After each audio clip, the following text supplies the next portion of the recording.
Drugo tekmo Domžal na turnirju Istra Winter Cup 2012 Novigrad sta spremljala mraz in močna burja.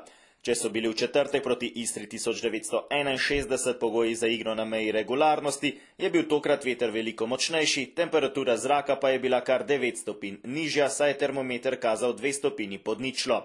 Kljub temu so se igralci Domžal in Žalgirisa pogumno podali na igrišče. Trener Domžal Darko Birjukov je tokrat v ogenj poslal povsem drugo ekipo kot v četrtek proti Istri. Na izjemno trdem in neravnem igrišču so se slovenski pokalni prvaki bolje znašli in bili boljši tekmec. Že v četrti minuti je strelom poizkušal Slobodan Vuk, a je bil vratar Rapalis zanesljiv. Na drugi strani igrišča je proti golu Nejca Vidmarja sprožil Krasnovskis, ki je meril mimo desne vratnice. V 12. minuti pa je Žalgiris prišel do prostega strela. Komolov je poslal visok predložek v kazenski prostor, vratarju Nejcu Vidmarju je na golovi črti spodrsnilo, žoga pa je na začudenje vseh končala v mreži.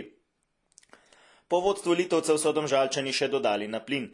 Najprej je z prostega strela poizkušal Tadej Apatič, a s podajo na prvo vratnico ni presenetil vratarja Rapalisa.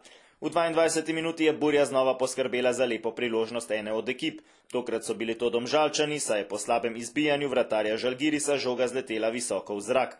V kazenskem prostoru se je odlično znašel Amer Krcič, ki je streljal z glavo, a je vratar Rapalis odbil v kot.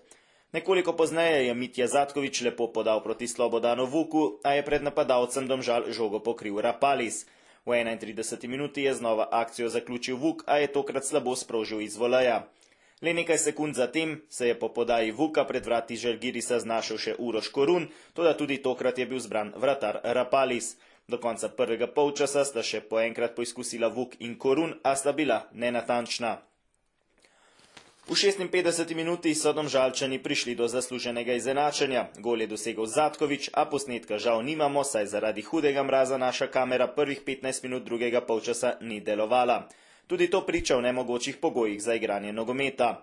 Po izenačenju so bili zmagovalci slovenskega superpokala boljši tekmec.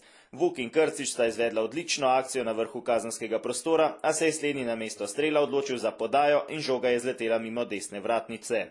V 66. minuti je bil znova pri strelu Korun, a je meril naravnost v vratarja Rapalisa. 9 minut pozneje je bil na desni strani znova uspešen Zatkovič. Podal je na drugo vratnico, kjer je Korun žogo namestil Apatiču. Ta je z levico streljal s prve, a je pred vrati zadel Periča in žoga je končala v kotu. V 76. minuti je bil znova v akciji Zatkovič. Tokrat se je z desnega roba kazenskega prostora odločil za strel v dolgi kot, žoga pa je za las zletela mimo vrat. Zadnjo priložnost na tekmi je imel Vuk, ki je odlično preigraval, na koncu pa je žogo izpred vrat odbil Fridžemas. Redni del srečanja se je tako končal neodločeno in o zmagovalcu so odločali streli z bele točke. Prvi so streljali Litovci, uspešen je bil Gregurevič. Za Domžalčane je poizkušal Vuk, a je njegov strel v levi kot ubranil Rapalis. V nadaljevanju sta bila uspešna Vajt Kunas in Denis Halilovič, potem pa so zapored zgrešili Jankauskas, Korun, Perič in Apatič. Zmagovalca je nato odločil Pek, ki je postavil končni izid 4:2 za Žalgiris. Domžalčani bodo zadnjo tekmo turnirja odigrali v nedeljo ob 10:30 na stadionu v Umagu. Nasprotnik bo hrvaški drugoligaš Pomorac, ki je v Novigradu izgubil s Koprom in zabeležil še drugi zaporedni poraz.